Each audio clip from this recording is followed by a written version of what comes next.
મિત્રો, જ્યારે આપણા દેશમાં પહેલીવાર 2016માં નોટબંધી કરવામાં આવી હતી ત્યારે આપણા દેશે ઘણી મુશ્કેલીઓનો સામનો કર્યો હતો અને દેશના લોકોને એમ લાગ્યું કે હવે ફરીવાર ક્યારે પણ નોટબંધી કરવામાં નહીં આવે, પણ આવું ન થયું. ફરી એકવાર 2000ની નોટોને પણ બંધ કરી દેવામાં આવ્યું અને હવે મિત્રો ફરી એકવાર દેશના લોકોને એમ લાગી રહ્યું છે કે 2000ની નોટ બંધ થયા પછી હવે ફરી એકવાર નોટબંધી થવાના તો કોઈ ચાન્સ જ નથી. પણ આવું નથી મિત્રો, ફરી એકવાર નોટબંધી થઈ શકે છે. શું કામ થઈ શકે છે, આજના વિડીયોમાં આપણે ખૂબ જ વિસ્તારપૂર્વક વાત કરવાની છે. આ વિડીયોમાં આપણે ખૂબ જ ડિટેલમાં વાત કરીશું કે શું ભારત દેશમાં ફરી એકવાર નોટબંધી થશે અને થશે તો કેવી રીતે થશે, અને શું આનાથી પહેલાં પણ આપણા ભારત દેશમાં ક્યારે નોટબંધી થઈ છે. મોદી સરકારમાં બીજેપીમાં 2 વાર નોટબંધી થઈ છે. શું એનાથી પહેલાં પણ ભારત દેશમાં ક્યારે નોટબંધી થઈ છે? મિત્રો, બધા લોકોને એમ જ લાગે છે કે 8 નવેમ્બર 2016ના રોજ જે નોટબંધી કરવામાં આવી હતી, જે 500 અને 1000ની નોટો બંધ કરવામાં આવી, એ ભારતીય ઇતિહાસની સૌથી પહેલી નોટબંધી હતી. જેના લીધે તે સમયે વિપક્ષે ખૂબ જ મોટો એક વિરોધ ઊભો કરી નાખ્યો હતો. પણ વિપક્ષ એ વાત ભૂલી ગયો હતો કે ઇતિહાસમાં ભારત દેશમાં એમની જ સરકાર હતી અને એમની સરકારમાં પણ નોટબંધી થઈ છે. જે લોકોને ખબર નથી એમને જણાવી દઉં કે 2016માં જે 500 અને 1000 રૂપિયાની નોટોને બંધ કરવામાં આવ્યું, એ ભારતીય ઇતિહાસની કોઈ પહેલી કે બીજી નહીં પણ ત્રીજી નોટબંધી હતી મિત્રો. હા મિત્રો, 2016થી પહેલાં પણ ભારતીય ઇતિહાસમાં 2 વાર નોટબંધી થઈ ચૂકી છે. ભારતીય ઇતિહાસની સૌથી પહેલી નોટબંધી 12 જાન્યુઆરી 1946ના દિવસે વિસરીયન governor general of India sir Archibald Wavell કરી હતી. આ નોટબંધી મિત્રો બ્રિટિશ કાળમાં કરવામાં આવી હતી. તે સમયે 1000, 5000 અને 10,000 રૂપિયાની નોટોને લીગલ ટેન્ડરમાંથી હટાવી નાખવામાં આવ્યું હતું, મતલબ કે બંધ કરી નાખવામાં આવ્યું હતું. 5000 અને 10,000 રૂપિયાની નોટોના નામ સાંભળીને ઘણા લોકોના મનમાં પ્રશ્નો ઊભા થઈ રહ્યા છે, પણ આ વાત સાચી છે. તે સમયે ભારત દેશમાં 5000 અને 10,000ની નોટો પણ ચલણમાં હતી. પણ મિત્રો, તે સમયની મીડિયા એટલી વધારે એક્ટિવ નહોતી, માટે આ નોટબંધી શું કામ કરવામાં આવી અને આનો ફાયદો સરકારને કેવી રીતે મળ્યો, આના ઉપર આજની તારીખમાં કોઈ ડેટા અવેલેબલ નથી. પણ આને લઈને ઘણા બધા ઇકોનોમિસ્ટ એવું માને છે કે લગભગ ગવર્નરે બીજા વિશ્વયુદ્ધમાં થયેલા ઘાટાને પૂરો કરવા માટે આ નોટબંધી કરી હતી, જેનાથી એવા લોકો જે ટેક્સ બચાવવાની કોશિશ કરી રહ્યા હતા એમના કાળા રૂપિયા અંગ્રેજી હુકુમત પાસે આવી જાય. પણ મિત્રો, આ નોટબંધીને લોકો વધારે ભાવ એટલા માટે પણ નથી આપતા કારણ કે પછી આઝાદી પછી જે સરકાર દેશમાં આવી, 1954માં કોંગ્રેસની સરકાર આવી હતી, પહેલી સરકાર હતી ભારત દેશમાં, એ સરકારે ફરી એકવાર 1000, 5000 અને 10,000ની નોટો ફરી એકવાર માર્કેટમાં લાવી દીધી. આનાથી ગાડી ફરીવાર ત્યાં જ પહોંચી ગઈ જ્યાંથી ઉપડી હતી. આના પછી મિત્રો આ ઇતિહાસમાં આગળનો પાનો જોડાય છે વર્ષો 1978માં, જ્યારે તે સમયના પ્રધાનમંત્રી મોરારજી દેસાઈએ ફરી એકવાર 1000, 5000 અને 10,000ની નોટોને બંધ કરી નાખી, લીગલ ટેન્ડરમાંથી હટાવી નાખવામાં આવી. અને આ નોટબંધી પાછળનું કારણ જણાવવામાં આવે છે કે લોકોની પાસે જે અનઓફિશિયલ રીતે, ગેરકાનૂની રીતે જે રકમ જમા થઈ રહી હતી એને બહાર લાવી શકાય. એવું માનવામાં આવે છે કે તે સમયે ઘણા બધા મોટા લોકોને જેલમાં પણ નાખવામાં આવ્યું હતું, જે બ્લેક મની રાખીને બેઠા હતા. પણ મિત્રો, તે સમયે આપણા જેવા સાધારણ વ્યક્તિઓને વધારે તકલીફ એટલા માટે નહોતી પડી કારણ કે તે સમયના 2000 રૂપિયા આજના 2 લાખ રૂપિયા બરાબર હતા. માટે તે સમયે 1000 કે એનાથી ઉપરની રકમની નોટો રાખવાવાળાની સંખ્યા એટલી હતી જ નહીં, અને ત્યારે ખૂબ જ ઓછા, એકદમ ઓછા લોકોને નોટો બદલાવાની જરૂર પડી હતી. હવે મિત્રો, કારણ કે આટલા બધા મોટા નોટોને બંધ કરી દેવામાં આવ્યું તો 100 રૂપિયાની નોટની જે ડિમાન્ડ હતી ખૂબ જ ભયંકર રીતે વધી ગઈ હતી. કારણ કે જેટલો પણ આપણને મોટો ટ્રાન્ઝેક્શન કરવો હોય, ગમે એટલો મોટો ટ્રાન્ઝેક્શન કરવો હોય, 100ની નોટથી જ કરવો પડી રહ્યો હતો. અને આવી રીતે જ્યારે 100ની નોટની ડિમાન્ડ ખૂબ જ વધી ગઈ ત્યારે સરકારે મજબૂર થઈ અને વર્ષ 1987માં 500ની નવી નોટો લોન્ચ કરી અને એના પછી ધીમે ધીમે વર્ષ 2000 સુધી 1000ની નવી નોટો પણ માર્કેટમાં આવી ગઈ. તો આવી રીતે વર્ષ 2000 આવતા 500 અને 1000 રૂપિયાના નવા નોટો માર્કેટમાં સંતુલન બનેલો રહે તેના માટે લાવવામાં આવ્યા હતા. પણ વર્ષ 2016 આવતા આ જ નોટો મિત્રો માર્કેટમાં અસંતુલનનું કારણ બની ગયા. કારણ કે રિઝર્વ બેંક ઓફ ઇન્ડિયાના એક ઓફિશિયલ ડેટાના આધારે વર્ષ 2016માં પબ્લિક પાસે રહેલી 86% કરન્સી 1000 અને 500ના નોટોમાં જ હતી. અને આ 86% કરન્સીમાંથી પણ 60%થી વધારે જે નોટો હતી બ્લેક મનીના રૂપમાં માર્કેટમાં સર્ક્યુલેટ કરવામાં આવી રહી હતી. જો એક એસ્ટિમેટ આપવામાં આવે તો તે સમયે આ માર્કેટમાં આંકડો લગભગ 14 લાખ કરોડ રૂપિયાનો હતો. હવે આ આંકડો જ્યારે સરકારની નજરમાં આવ્યો તો એક ખૂબ જ મોટો પગલો લેવાની જરૂર પડી. અને આના પરિણામ સ્વરૂપે 8 નવેમ્બર 2016ના દિવસે રાત્રે 12 વાગે પીએમ નરેન્દ્ર મોદીજી લાઈવ આવ્યા અને 9 નવેમ્બરથી 1000 અને 500ની નોટોને માર્કેટમાં બંધ કરી નાખવામાં આવ્યું. પછી આના બદલામાં 2000ના નવા નોટો અને સાથે સાથે પછી થોડાક જ દિવસોમાં 500ના નવા નોટો પણ માર્કેટને અંદર આવી ગયા. આમ તો મિત્રો આપણે બધા જાણીએ છીએ કે આ નોટબંધી પાછળનું સૌથી મોટું કારણ દેશમાંથી ભ્રષ્ટાચારને ઓછો કરવાનો હતો, પણ આના સિવાય પણ બીજા પણ ઘણા કારણો હતા. સૌથી મોટો કારણ તો એ હતો કે તે સમયે માર્કેટમાં 500 અને 1000 રૂપિયાના ઘણા બધા નકલી નોટો આવી ચૂક્યા હતા અને આના લીધે ઇન્ટરનેશનલ માર્કેટમાં રૂપિયાની વેલ્યુ ઉપર અસર મોટા પાયે પડી રહ્યો હતો. તો સરકારે પણ વિચાર્યું કે વારંવાર ગાઈડલાઈન જારી કરવાથી તો સારું છે કે એક વારમાં નોટોને જ બંધ કરી દેવામાં આવે, અને હકીકતમાં આવું જ થયું મિત્રો.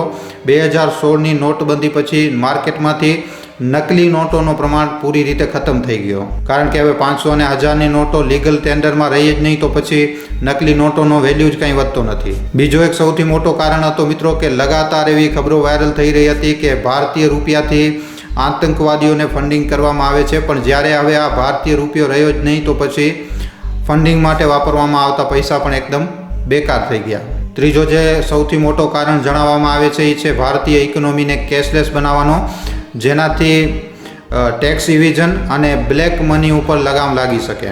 આજે તમે શાકભાજીની દુકાનથી કરી અને કોઈ પણ 5 સ્ટાર હોટલમાં તમે ચાલ્યા જાઓ, બધી જગ્યાએ તમને કેશલેસ પેમેન્ટનો ઓપ્શન મળી જાય છે.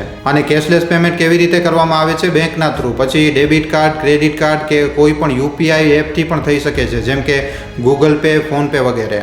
આના લીધે તમારા દ્વારા ખર્ચ કરવામાં આવતા રૂપિયા ના તો ખાલી બેંકની નજરમાં રહે છે, પણ તમારા એકાઉન્ટની એક ડિટેલ બેંકની પાસે રહે છે કે તમને પૈસા ક્યાંથી આવ્યા અને ક્યાં તમે પૈસા આપ્યા, ક્યાં ખર્ચ કર્યા, બધી ડિટેલ બેંકની પાસે રહે છે.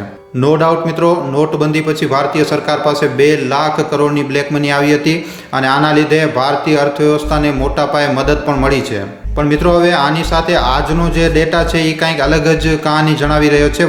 વાત જો આપણે ઇન્કમ ટેક્સ રિપોર્ટની કરીએ તો વર્ષ 2023માં પૂરા ભારત દેશમાં ખાલી 1.5 કરોડ જેવા લોકો છે કે જેણે ટેક્સ ભર્યું છે. મતલબ કે 140 કરોડના દેશમાં ખાલી 1.5 કરોડ એવા લોકો છે કે જે 5 લાખથી ઉપર કમાવે છે.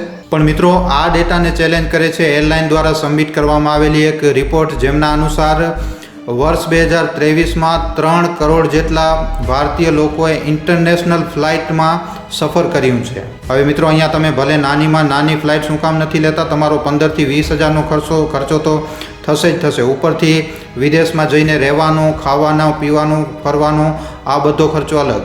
આના પછી મિત્રો સરકારનો પણ એ જ સવાલ હતો કે આપણા દેશમાં જો ખાલી 1.5 કરોડ જેવા લોકો છે કે જે ઇન્કમ ટેક્સ ભરી રહ્યા છે, જે 5 લાખથી વધારે કમાવે છે, તો પછી એક વર્ષની અંદર 3 કરોડ જેટલા લોકો કેવી રીતે એક ઇન્ટરનેશનલ ફ્લાઇટ અફોર્ડ કરી શકે છે. અને મિત્રો આ ટ્રીપને ટ્રેક કરીને એ લોકોને પણ ઇન્કમ ટેક્સના દાયરામાં લાવી શકાય છે, જે આનાથી બચવાની કોશિશ કરી રહ્યા છે. હવે મિત્રો જ્યારે માર્કેટમાં નવા નોટો આવ્યા હતા, જ્યારે 500 અને 2000ના નવા નોટો આવ્યા, ત્યારે પણ લોકો સરકારને ક્રિટિસાઇઝ કરી રહ્યા હતા, સરકારને સંભળાવી રહ્યા હતા કે 2000ના નોટ લાવીને સરકારે ઉલટો બ્લેક મનીને પ્રમોટ કર્યો છે, કારણ કે 2000ના નોટોથી તો બ્લેક મની વધારે સંતાવીને રાખી શકાશે. પણ મિત્રો તમને જાણીને હેરાની થશે કે સરકારને આ વાતની ખબર પહેલાંથી જ હતી, એટલા માટે સરકારે ફરી એકવાર 2000ની નોટોને બંધ કરી નાખ્યું. તો મિત્રો આ છે ભારત દેશમાં નોટબંધીનો હમણાં સુધીનો ઇતિહાસ. હવે આગળ શું ફરી એકવાર સરકાર આગામી સમય દરમિયાન 500ની નોટને પણ બંધ કરી નાખશે? હવે મિત્રો આ સાંભળીને તમે તમારા 500ના નોટ કાઢવાના ચાલુ ન કરી દેતા. ધ્યાનથી સાંભળજો, આ નોટબંધી જે છે એ થોડીક અલગ પ્રકારની નોટબંધી છે. હવે આ નોટબંધી અલગ પ્રકારની કેવી રીતે છે, આ વાતને ધ્યાનથી સાંભળજો. હવે જુઓ મિત્રો, જ્યારે 2000ની નોટોને બંધ કરવામાં આવી તો આપણે બધા જાણીએ છીએ મિત્રો કે એનાથી પહેલાં, નોટો બંધ થવાથી પહેલાં માર્કેટમાં 2000ની નોટો હતી જ નહીં, ક્યાંય જોવા જ નહોતી મળતી. અને આ જિજ્ઞાસાના ચાલતા એક વ્યક્તિએ આરટીઆઈ ફાઇલ કરી, ત્યારે ખબર પડી કે ભારતીય રિઝર્વ બેન્કે પાછલા 3 વર્ષોથી 2000ના નોટ છાપ્યા જ નથી. આરટીઆઈના જવાબમાં એ વ્યક્તિને ખબર પડી કે 2016થી 17માં 3548 મિલિયન, પછી 17થી કરી અને 18માં 111 મિલિયન, અને 2018થી કરીને 2019માં 46 મિલિયન જેટલા 2000ના નોટો છાપવામાં આવ્યા હતા. અને આ જે 2000 રૂપિયાના નોટ છાપવામાં આવ્યા હતા એ પછી મિત્રો માર્કેટની અંદર ગાયબ થઈ ગયા હતા. આરબીઆઈની પાસે પાછા નહોતા પહોંચ્યા. ઘણી મોટી સંખ્યાના 2000ના નોટો માર્કેટમાંથી ગાયબ થઈ ગયા હતા. મતલબ એકદમ સાફ છે કે બ્લેક મનીના રૂપમાં સંતાડી દેવામાં આવ્યા હતા. આનો જવાબ મિત્રો એકદમ સરળ છે કે જો માર્કેટમાં વધારે મોટા નોટો હશે જ નહીં તો બ્લેક મનીને સંભાળીને રાખવું એટલું સરળ નહીં રહે.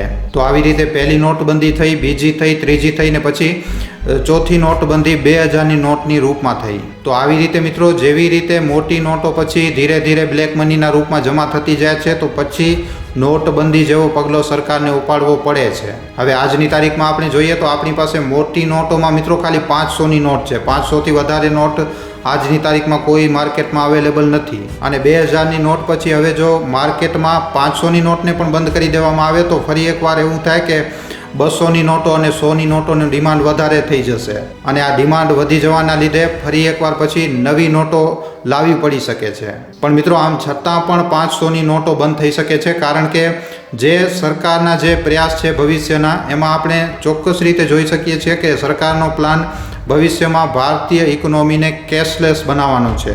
કેશલેસ મતલબ કે રોકડા રૂપિયા આપણી પાસે ન હોય, આપણા વોલેટમાં હોય અથવા તો આપણા ફોનમાં, જેમ આપણે આજની તારીખમાં ગૂગલ પે ને એવું વાપરીએ જ છીએ. તો ભવિષ્યમાં એવું પણ બની શકે કે કોઈ પણ નોટ નહીં ચાલે અને બધું લેનદેન મોબાઈલમાંથી જ થશે. તો આવી રીતે જો આપણે જોવા જઈએ અને બધા લોકો પછી જો ધીમે ધીમે ટોટલ જેટલા પણ લોકો છે બધા લોકો ડિજિટલ પેમેન્ટ કરવાનું ચાલુ કરી નાખે તો પછી નોટોની જરૂર જ નહીં પડે. અને જો આ વસ્તુ મોટા પાયે લાગુ થઈ જાય તો પછી માર્કેટમાં 100 ને 200ની નોટોની વધારે ડિમાન્ડ પણ નહીં વધે, કારણ કે આ એક ઓપ્શન હશે ગમે એટલો મોટો ટ્રાન્ઝેક્શન કરવા માટે. અને એટલા માટે સરકાર જે છે એ ડિજિટલ રૂપિયો પણ લોન્ચ કરી ચૂકી છે. તમે એના વિષયમાં નથી જાણતો તો આપણે એક બીજા વિડીયોમાં આપણે આના વિષયમાં ટોટલ માહિતી આપીશું. તો આ બધા ફેક્ટરને આપણે જોઈએ તો આવનારા સમયમાં 500ની નોટ પણ બંધ થઈ જશે. આ વાત ખોટી નથી, કારણ કે જુઓ સરકારને પહેલાંથી જ ખબર હતી કે 2000ના નોટોને બંધ કરવું પડશે. એટલા માટે સરકારે પહેલેથી જ 2000ના નોટોને છાપવાના જ બંધ કરી નાખ્યા હતા. હવે એવું તો નથી કે આજના સમયમાં સરકાર 500ના નોટ પણ છાપવાના બંધ કરી ચૂકી છે. 500ના નોટ તો આપણી પાસે ધડાધડ આવી જ રહ્યા છે. પણ એ વાત પણ સાચી જ છે ને કે લોકો બ્લેક મની નહીં સંતાડતા હોય, સંતાડતા જ હશે. 500ના નોટમાં પણ બ્લેક મની તો થશે જ. અને ફરી એકવાર જો આ ખૂબ જ વધી જશે તો ફરી એકવાર પગલો લેવો પડી શકે છે નોટબંધીના રૂપમાં. અને 500ની નોટે પણ બંધ કરવામાં આવી શકે છે. અને જો 500ની નોટ પણ બંધ થઈ જશે તો આના પછી કેશલેસ પેમેન્ટ વધી જશે. પબ્લિકના વધારે પૂરતા પૈસા બેંક એકાઉન્ટમાં રહેશે. અને ઉપરથી આજકાલથી જ બધું મોબાઈલ નંબરથી લિંક થઈ ગયું છે તો પછી તમે એમેઝોન, ફ્લિપકાર્ટ ગમે ત્યાંથી ગમે એ વસ્તુ મંગાવો, સરકાર પાસે તમારી એક એક ડિટેલ હશે. સરકાર પાસે તમારા દ્વારા ખર્ચ કરવામાં આવેલા એક એક રૂપિયાનો હિસાબ પડ્યો હશે. અને આના લીધે જે લોકો મોટા મોટા ટેક્સની ચોરી કરે છે એ લોકોની ધીમે ધીમે પછી પોલ ખુલવા લાગશે. કારણ કે કાળો નાણો ક્યાંક ને ક્યાંક તો વપરાશે જ ને. જ્યારે વપરાશે ત્યારે સરકારની નજરમાં આવી જશે ને ઝડપાઈ જશે. તો મિત્રો 2000ની નોટને બંધ કરવાથી માર્કેટમાં રહેલી શું બ્લેક મની ઉપર કોઈ મોટો અસર પડ્યો છે, અને શું આવનારા સમયમાં 500ની નોટને પણ બંધ કરવું જોઈએ સરકારને? તમારા આ વિષયમાં તમારું શું કહેવું છે નીચે કોમેન્ટ સેક્શનમાં લખીને જરૂર જણાવજો. જો વિડીયો પસંદ આવ્યો છે તો વિડીયોને ખાલી તમારા સુધી સીમિત ન રાખતા તમારા મિત્રો સાથે, પરિજનો સાથે, વોટ્સઅપ ઉપર, ફેસબુક ઉપર, યુટ્યુબ ઉપર જેટલો બની શકે વધારેમાં વધારે આ વિડીયોને શેર જરૂર કરજો. તો આજના આ વિડીયોમાં આટલું જ. હવે આપણે મળીશું ફરી.